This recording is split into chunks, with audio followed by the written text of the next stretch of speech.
गुरुर्ब्रह्मा गुरुर्विष्णुर्गुरुर्देवो महेश्वरः साक्षात् परं ब्रह्म तस्मै श्री गुरुवे नमः।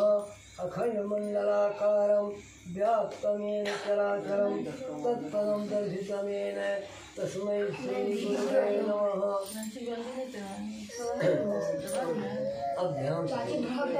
हरितालिका तीज का यह प्रसिद्ध व्रत भादो मास के शुक्ल पक्ष में तृतीया के दिन किया जाता है।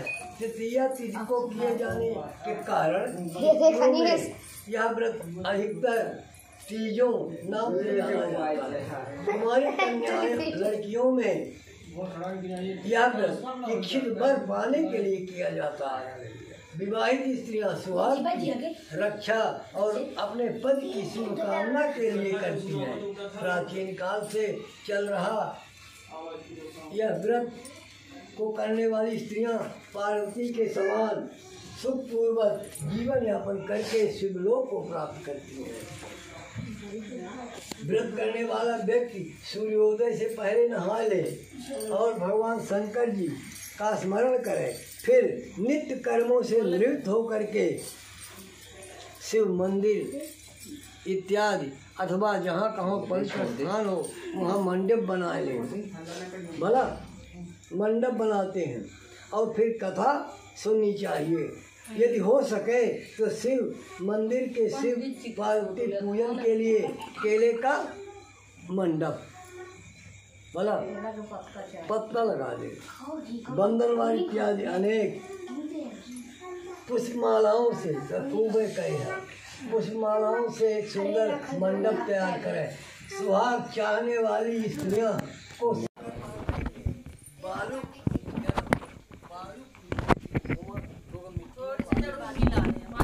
हमेशा प्रतिमा बनाकर उसे इस मंडप में स्थापित करें। मतलब पूजा में शिव पार्वती से संबंधित कोई भी स्तोत्र अथवा शिव चालीसा का पाठ करें। तत्पश्चात एकाचित से नीचे लिखी कथा पढ़ाए। अब कथा आएगा। जिसके दिव्य मंदार माला कुलितालकाय कपाल मालांकित शेखराय दिव्यांबराय च दिगंबराय नमः शिवाय च नमः शिवाय। देखिए, कैलाश पर्वत के सुंदर शिखर पर माता पार्वती जी ने महादेव से पूछा, हे महेश्वर, मुझसे आप यह बतलाइए गुप्त बात जो आप किसी को नहीं बतलाया है। सबके लिए सब पाप धर्मों से भी सरलता महान फल देने वाला हो। हे नाथ, यदि आप भली भांति प्रसन्न हैं तो आप उसे ऐसे सन्मुख प्रकट कीजिए। हे जगतनाथ, आप आदि मध्य और अंत रहित हैं। आपकी माया का कोई पार नहीं पाया है। आपको मैंने किस भांति प्राप्त किया है, कौन से व्रत तप तथा दान के पुण्य से आप मुझे प्राप्त हुए हैं। हे महादेव जी बोले, हे देवी, यह सुन, मैं तेरे सन्मुख उस व्रत को बतलाता हूँ जो परम गुप्त है। जैसे ताराओं में तारागणों में चंद्रमा, ग्रहों में सूर्य, वर्णों में ब्राह्मण, देवताओं में गंगा, पुराणों में महाभारत और वेदों में सामवेद, इंद्रियों में मन श्रेष्ठ है, वैसे ही पुराण और वेद सब में इसका वर्णन आया है, जिसके प्रभाव से तुमने मेरा आधा आसन प्राप्त किया है। हे प्रिय, उसी का मैं तुमसे वर्णन करता हूँ। सुनो, भाद्रपद मास के शुक्ल पक्ष की हस्त नक्षत्र संयुक्त तृतीया के दिन इस व्रत का अनुष्ठान करें। सब पापों को नाश करता है। तुमने पहले हिमालय पर्वत पर इस महान व्रत को किया था, जो मैं तुमसे सुनाता हूँ। पार्वती बोली, हे प्रभु, इस व्रत को मैंने कैसे किया था?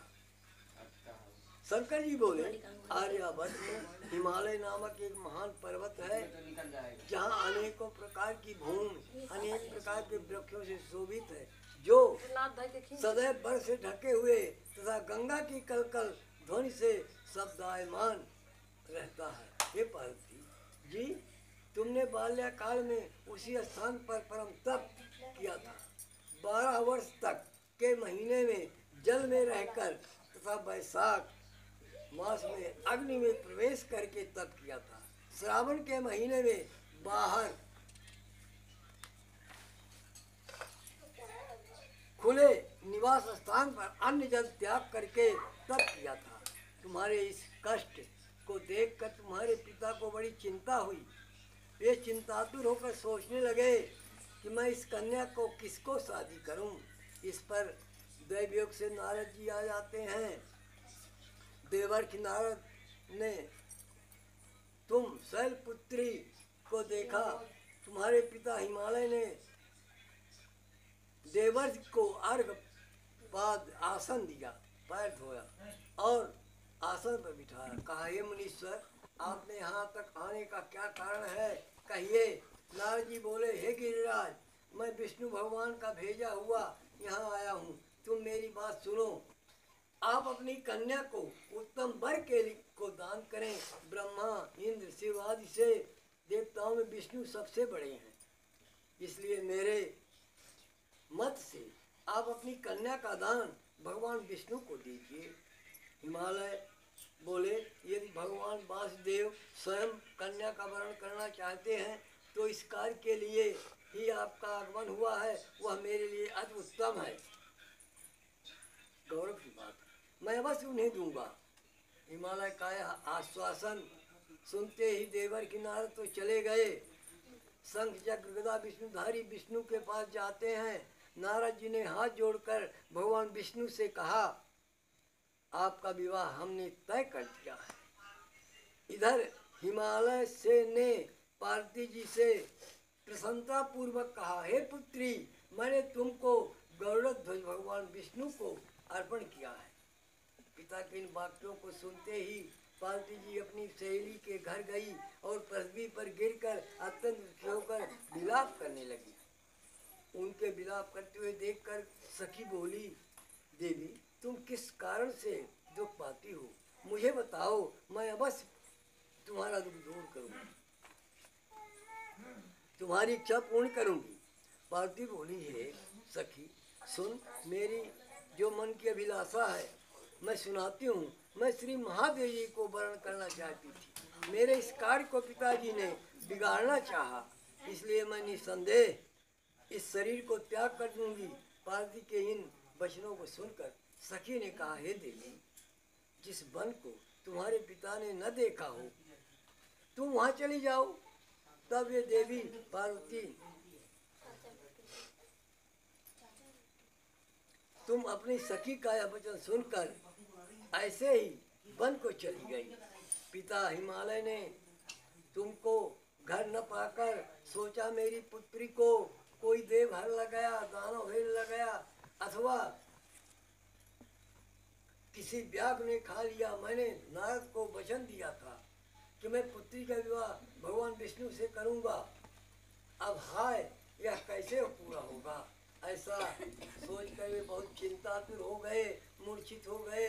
तब लोग हाहाकार करते हुए दौड़े और मूर्छा दूर होने पर गिरिराज से बोले कि हमें आप अपनी मूर्छा का कारण बतलाओ। हिमालय बोले, मेरे दुख का कारण यह है कि मेरी रत्न रूपी कन्या को कोई हरण कर ले गया है, सर्प डस लिया है, सिंह व्याघ्र ने मार डाला है, वह न जाने कहाँ चली गई या कोई राक्षस ने मार डाला। इस प्रकार गिरिराज दुखित होते हैं, ऐसे कांपने लगे जैसे तीव्र वायु के चलने पर कोई वृक्ष कांपता है। तत्पश्चात पार्वती तुम्हें गिरिराज सखियों सहित घने जंगल में ढूंढने निकले। सिंह, व्याघ्र, रीछ आज सिंहकर जंतुओं के कारण वन महाभयानक प्रतीत होता था। तुम भी सखी के साथ भयानक जंगल में घूमती हुई एक नदी के तट पर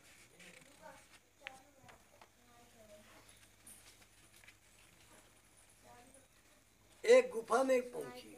उस गुफा में तुम अपनी सखी के साथ प्रवेश कर गई, जहां तुम अन्न जल का त्याग करके बालू का लिंग बनाकर मेरी आराधना शुरू किया। उस समय भाद्रपद का महीना था, हस्त नक्षत्र था। तृतीया के दिन तुमने मेरा विधि विधान से पूजन किया तथा रात्रि को गीत मंगल गाते हुए जागरण किया। तुम्हारे उस महाव्रत के प्रभाव से मेरा आसन डोल गया मैं उसी स्थान पर आ गया जहाँ तुम और तुम्हारी सखी दोनों थी। मैंने आकर तुमसे कहा, हे वरानने, मैं तुमसे प्रसन्न हूँ, तुम मुझसे वर मांग। तब तुमने कहा कि हे देव, यदि आप मुझ पर प्रसन्न हैं तो आप महादेव जी ही मेरे पति हों। मैंने तथास्तु कहा। ऐसा कहकर कैलाश पर्वत को चला गया। तुमने प्रभात होते ही मेरी उस बालू की प्रतिमा को नदी में विसर्जित कर दिया। हे सुबह, तुमने वहाँ अपनी सखी सहित व्रत का पारण किया, माने पारण। इतने में तुम्हारे पिता हिममान भी तुम्हें ढूंढते ढूंढते उसी घने वन में आ गए। उस समय उन्होंने नदी के तट पर दो कन्याओं को देखा। वे तो तुम्हारे पास आ गए और तुम्हें हृदय से लगाकर रोने लगे और बोले, बेटी, तुम इस सिंह व्याघ्र युक्त घने जंगल में क्यों चली आई? तुमने कहा, हे पिता, मैंने पहले ही अपना शरीर शंकर जी को अर्पण कर दिया है, किंतु आपने इसके विपरीत कार्य किया, इसलिए मैं वन में चली गई। ऐसा सुनकर हिमवान ने तुमसे कहा, मैं तुम्हारी इच्छा के विरुद्ध यह कार्य नहीं करूँगा। तब वे तुम्हें लेकर घर आए और तुम्हारा विवाह मेरे साथ कर दिया। हे प्रिय, उसी व्रत के प्रभाव से तुमको मेरा अर्धासन मिला। इस व्रतराज को मैंने भी अभी तक किसी को नहीं बतलाया है। हे देवी, अब मैं तुम्हें बतलाता हूँ कि इस व्रत का यह नाम क्यों पड़ा। तुमको सखी हरण करके ले गई थी, इसलिए इसका नाम हरितालिका पड़ा।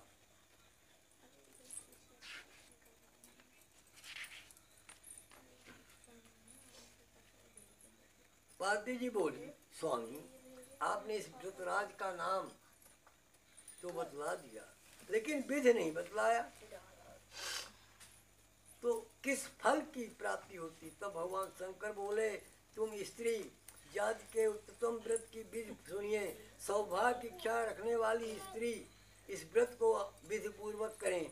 केले के मंडप, कंभों का मंडप बनावे, बंधन बार बनावे, उसमें विच रंगों से रेशमी वस्त्र पहरावे, चांदनी ऊपर तान दे, चंदन आदि सुगंधित द्रव्यों का लेपन करे, शंख भेदी मृदाज बजावे, विधि पूर्वक मंगलाचार्य करके गौरी शंकर की बालू निरुक्त प्रतिमा स्थापित करे।